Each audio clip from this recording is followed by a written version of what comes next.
بسم اللہ الرحمن الرحیم۔ السلام علیکم۔ اس ویڈیو میں آپ کو اس کوشچن کا آنسر دوں گا کہ خروج وعودہ کی خلاف ورزی کرنے والے عمرے ویزے پر مملکت میں آ سکتے ہیں یا نہیں۔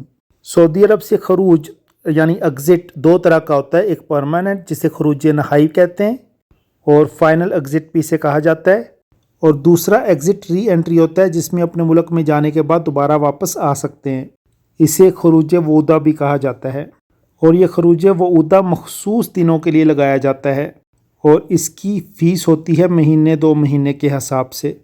سعودی عرب میں جوازات کے قانون کے مطابق خروج وعودہ پر جانے والے افراد اس بات کے پابند ہوتے ہیں کہ وہ اپنے مقررہ وقت پر مملکت واپس آئیں، اور اگر وقت پر واپس آنے کا ارادہ نہیں ہے، کسی وجہ سے ڈیلے ہو گیا ہے، تو اس صورت میں خروج وعودہ کی مدت میں توسیع کرانا ضروری ہے۔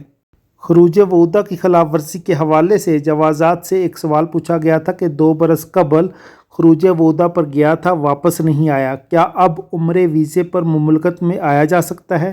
جوازات نے اس سلسلے میں کلیئر کیا ہے کہ خروج وعودہ خلاف ورزی یعنی خرج ولم ید ریکارڈ ہونے پر 3 برس کے لیے بلیک لسٹ کر دیا جاتا ہے۔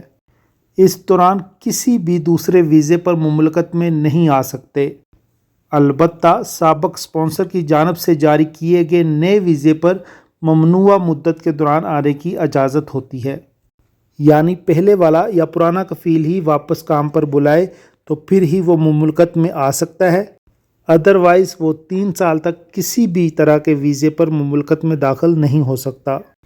واضح رہے کہ سعودی محکمہ پاسپورٹ کے قانون کے مطابق ایگزٹ ری انٹری پر جا کر مقررہ وقت کے اندر واپس نہ آنے یا خروج وعودہ کی ایکسپائری کی مدت میں اضافہ نہ کرانے والوں کو جوازات کے سسٹم میں بلیک لسٹ کر دیا جاتا ہے۔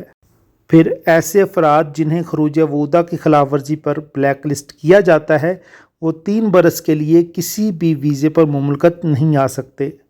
البتہ ماضی میں خروج وعودہ کی خلاف ورزی کے مرتکب افراد کو عمرہ یا وزٹ ویزے پر آنے کی اجازت ہوتی تھی، مگر اب اس قانون میں تبدیلی کرتے ہوئے ایسے افراد کو 3 برس کے لیے بلیک لسٹ کر دیا جاتا ہے اور اس دوران وہ کسی بھی ویزے پر مملکت نہیں آ سکتے۔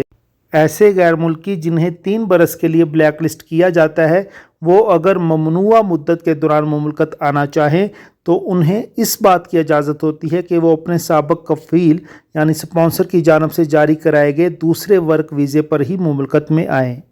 سابق اسپانسر کے علاوہ کسی دوسرے ویزے پر ممنوعہ مدت کے دوران مملکت میں نہیں آ سکتے۔ بلیک لسٹ کیے جانے کی مدت جو کہ 3 برس کی ہوتی ہے، ختم ہونے کے بعد وہ اس پابندی سے آزاد ہو جاتے ہیں، اس کے بعد وہ کسی بھی ویزے پر مملکت میں آ سکتے ہیں۔